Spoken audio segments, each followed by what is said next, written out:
Assalamualaikum warahmatullahi wabarakatuh. Halo guys, perkenalkan nama saya Rizza Laila dengan NIM 2305141027 dari kelas 2371G Program Studi Ilmu Komunikasi. Video ini dibuat untuk memenuhi tugas UAS Filsafat Komunikasi dan saya di sini ingin menjelaskan tokoh filsafat yang bernama Plato. Baiklah, di sini saya akan menjelaskan satu tokoh filsafat yang bernama Plato. Plato lahir pada tahun 428 atau 427 sebelum Masehi dalam suatu keluarga terkemuka di Athena. Ayahnya bernama Ariston, seorang bangsawan keturunan Raja Kodrus atau raja terakhir Athena yang hidup sekitar 1068 sebelum Masehi, yang sangat dikagumi rakyatnya oleh karena kecakapan dan kebijaksanaannya memerintah Athena. Dan ibunya Plato bernama Phriktione. Dia adalah keturunan Solon, tokoh legendaris dan negarawan agung Athena yang hidup sekitar 100 tahun lebih lama dari Phriktione. Plato meninggal di Athena pada tahun 347 sebelum Masehi dalam usianya yang berusia 80 tahun. Plato berasal dari keluarga aristokrasi yang turun-temurun memegang peranan penting dalam politik Athena.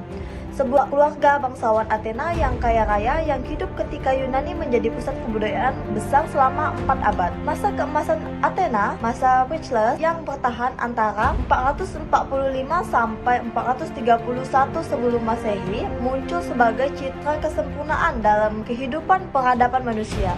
Bisa dikatakan bahwa dunia barat telah memiliki kisah cinta yang panjang dengan Athena sebagai teladan dan model. Plato pun bercita-cita sejak mudanya untuk menjadi orang negara, tetapi perkembangan politik di masanya tidak memberi kesempatan padanya untuk mengikuti jalan hidup yang diinginkannya. Adapun nama Plato yang sebenarnya ialah Aristokles.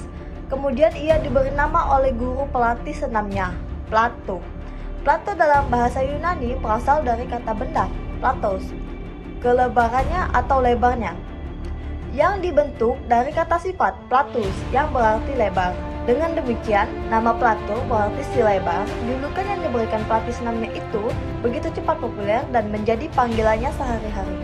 Bahkan, kemudian menjadi nama resmi yang diabadikan lewat seluruh karyanya. Plato memperoleh nama baru itu berhubungan dengan bahunya yang lebar sepadan dengan badannya yang tinggi dan tegak. Raut mukanya, tubuhnya, serta parasnya yang elok bersesuaian benar dengan ciptaan klasik tentang manusia yang cantik, bagus dan harmoni meliputi seluruh perawakannya. Tubuh yang besar dan sehat itu berserang pula pikiran yang dalam dan menembus. Pandangan matanya menunjukkan seolah-olah Plato mau mengisi dunia ini dengan cita-cita. Pendidikan pertama Plato yang diperoleh ketika masa kecilnya selain pelajaran umum ialah menggambar dan menulis, disambung dengan belajar musik dan puisi. Sebelum dewasa, Plato sudah pandai membuat karangan yang bersaja. Pelajaran filosofi mula-mula diperolehnya dari Kratilos. Kratilos dahulunya murid Herakleitos yang mengajarkan semuanya berlalu seperti air. Rupanya, ajaran semacam itu tidak hinggap di kalbu anak aristokrat yang terpengaruhi oleh tradisi keluarganya. Sejak berumur 20 tahun, Plato mengikuti pelajaran Socrates. Pelajaran itulah yang memberi kepuasan baginya. Pengaruh Socrates semakin mendalam padanya. Plato menjadi murid Socrates yang setia sampai pada akhir hidupnya. Socrates tetap menjadi pujaannya. Bahkan segala karyanya seolah-olah merupakan monumen yang sengaja dibangun untuk gurunya. Tak lama sesudah Socrates meninggal, Plato pergi dari Athena. Itulah permulaan Plato mengembara 12 tahun lamanya, dari tahun 399 sebelum Masehi sampai 387 sebelum Masehi. Mula-mula Plato pergi ke Megara, tempat Euclides mengerjakan filosofinya. Beberapa lama ia di sana, tidak diketahui betul. Ada cerita yang mengatakan bahwa Plato di situ mengarang beberapa dialog yang mengenai berbagai macam pengertian dalam masalah hidup berdasarkan ajaran Socrates. Dari Megara, ia pergi ke Kyrene, di mana ia memperdalam pengetahuannya tentang matematik pada seorang guru ilmu itu yang bernama Theodoros. Di sana Plato juga mengajarkan filosofi dan mengarang buku-buku.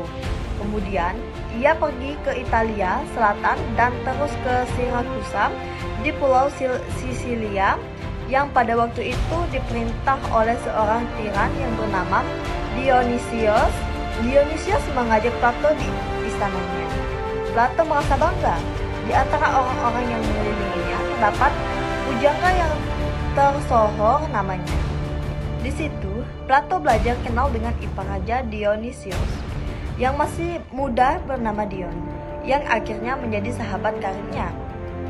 Di antara mereka terdapat kata sepakat supaya Plato mempengaruhi Dionysius dengan ajaran filosofinya agar supaya tercapai suatu perbaikan sosial.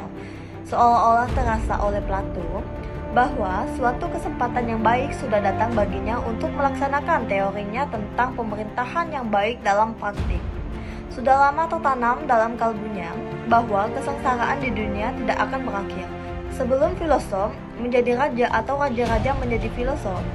Tetapi ajaran Plato yang dititik beratkan kepada pengertian moral dalam segala perbuatan lambat laun menjemukan Dionysius. Tuduhan bahwa Plato berbahaya bagi kerajaannya, Plato disuruh tangkap dan dijual sebagai budak. Nasib yang baik bagi Plato. Di pasar budak, ia dikenal oleh seorang muridnya, Anikeris, dan ditebusnya. Peristiwa ini diketahui oleh sahabat-sahabat dan pengikut-pengikut Plato di Athena. Mereka bersama-sama mengumpulkan uang untuk mengganti harga penebus yang dibayar oleh Anikeris, tetapi menolaknya dengan kata-kata, akhirnya, uang yang terkumpul itu digunakan untuk membeli sebidang tanah yang diserahkan kepada Plato untuk dijadikan lingkungan sekolah tempat ia mengajarkan filosofinya. Di situ didirikan rumah sekolah dan pondok-pondok yang dihiasi sekitarnya dengan kebun yang indah. Tempat itu diberi nama Akademia. Nama Akademia ini dipilih karena halamannya dekat dengan kuil yang didedikasikan kepada pahlawan yang bernama Akademos. Sekolah ini dirancangnya sebagai pusat penyelidikan ilmiah. Pendirian suatu sekolah sebetulnya tidak merupakan sesuatu yang baru di Athena pada waktu itu, sebab tidak lama sebelumnya sudah ada sekolah yang diadakan oleh Socrates. Akademia didirikan pada tahun 385 sebelum Masehi. Semua ilmu yang diajarkan oleh Plato di Akademia selama kira-kira 40 tahun itu diberi nama filsafat. Disitulah Plato sejak berumur 40 tahun pada tahun 387 sebelum Masehi sampai meninggalnya dalam usia 80 tahun mengajarkan filosofinya dan mengarang tulisan-tulisan yang tersohor sepanjang masa. Sebelum Plato terkenal dan bisa mendirikan Akademia, dahulu Plato belajar dari guru-guru yang bernama Pyrilampes, yaitu ayah tirinya Plato. Pyrilampes adalah guru pertama Plato atau bisa disebut dengan ayah tirinya, yang seorang politikus yang termasuk kalangan Perikles. Yang kedua yaitu Critias. Critias lebih muda dari Socrates. Ia berasal dari Athena dan memainkan peran penting dalam politik. Titik ajaran Critias yang harus disebut di sini ialah pendapat tentang agama. Ia beranggapan bahwa agama ditemukan oleh penguasa-penguasa negara yang cerdik. Yang ketiga, Kratilos. Sebelum Plato belajar filsafat pada Socrates, ia belajar filsafat kepada Kratilos. Kratilos adalah seorang filsuf yang meneruskan ajaran Herakleitos. Kratilos berpendapat bahwa dunia kita berada dalam perubahan terus-menerus, sehingga pengenalan tidak mungkin karena suatu nama pun tidak dapat diberikan kepada benda-benda, dan mesti mengakui bahwa pengenalan memang mengandaikan bahwa suatu objek mempunyai stabilitas tertentu. Yang keempat, Socrates, seorang yang dianggap Plato sebagai guru utama yang ide-idenya harus dipertahankan dan diabadikan. Pengaruh mendalam Socrates terhadap Plato bisa dilihat dari peran utama bagi tokoh ini dalam dialog-dialognya. Yang kelima yaitu Theodoros. Dalam pengembaraan ke Kirene, Plato mempelajari ilmu pasti kepada Theodoros, dan secara legal formal Theodoros merupakan guru terakhir Plato. Plato juga mempunyai karya-karya yang dapat disimpulkan bahwa karya-karya Plato terdapat dalam dialog-dialog. Dialog-dialog Plato tersebut dapat dibagi atas 3 periode, yaitu Apologia, Krition, Euthyphron, Lekhes, Charmides, Lysis, Hippias, Minor, Menon, Gorgias, Protagoras, Euthydemus, Kratilos, Phaedon, Simposion. Beberapa ahli menyangka bahwa salah satu dari dialog-dialog ini sudah ditulis sebelum kematian Socrates, tapi kebanyakan berpikir bahwa dialog pertama ditulis tidak lama sesudah kematian Socrates. Yang kedua yaitu Politeia, Phaedros, Parmenides, Theaetetos dan Parmenides ditulis tidak lama sebelum perjalanan kedua ke Sisilia, Turin 367. Dan yang ketiga, Sophietes, Politikos, Philebos, Timaios, Kritilas, Nomoi. Dialog-dialog ini ditulis sesudah perjalanan ketiga ke Sisilia, ketika urusannya dan kesulitan-kesulitan politik di Sisilia sudah selesai. Mungkin itu saja sedikit penjelasan mengenai biografi Plato. Lebih dan kurang saya minta maaf. Kepada Allah saya mohon ampun. Wabillahi taufiq wal hidayah. Wassalamualaikum warahmatullahi wabarakatuh.